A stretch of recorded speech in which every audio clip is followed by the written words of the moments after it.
The overwhelming majority of protesters were peaceful. They were joined by people such as the charge d'affaires from the United States. So it's a very respectable crowd. It's a very big crowd.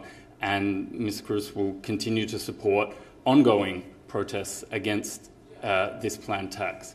And there's a very important reason for that. It's not a question of whether the tax is legal or not and what the Commission may or may not do once a law is adopted. It's important for two reasons. First, if you take it in the domestic Hungary context, it's the latest in a series of what a lot of people would consider to be troubling actions. It's part of a pattern, and it has to be seen as part of that pattern of actions which have limited freedoms or sought to take rents without achieving a wider economic or social interest. And so that's a very important point, and it's why this has to be tackled and debated now, not just after a law has been adopted.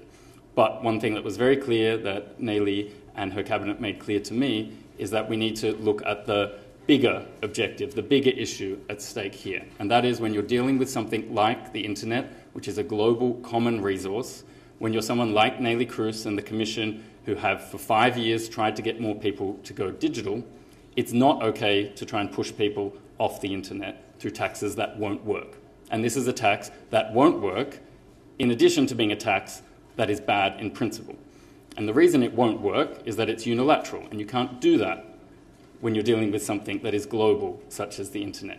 At the very least, you have to tackle it at an EU level. That's a principle that was very clear in the OECD digital taxation report.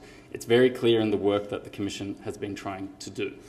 And in addition to that, when you try and do an internet tax that is aimed at data, you're getting it doubly wrong. And that is because the growth in data is so big that nobody is able to predict where the data usage is going to go successfully. So any government that tries a tax like this is going to get it wrong. They're unlikely to include a sunset clause, and that is going to add up to a very big mess. And that is why the Commission and Neelie Kroes want to make it clear before taxes like this come in that it's the wrong direction to be heading in. There can be many barriers to access for the internet. Financial barriers are obviously one of those barriers.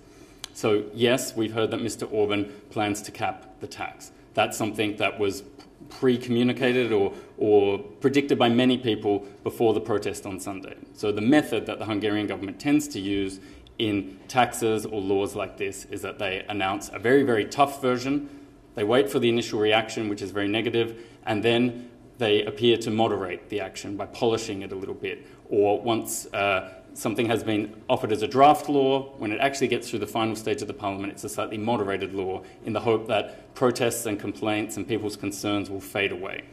And Neelie Kroes, in particular, wants to make clear that we shouldn't allow this to fade away, because if Hungary becomes a precedent in this instance, it can become a problem in a lot of other member states and can be a problem for Europe's wider economic growth.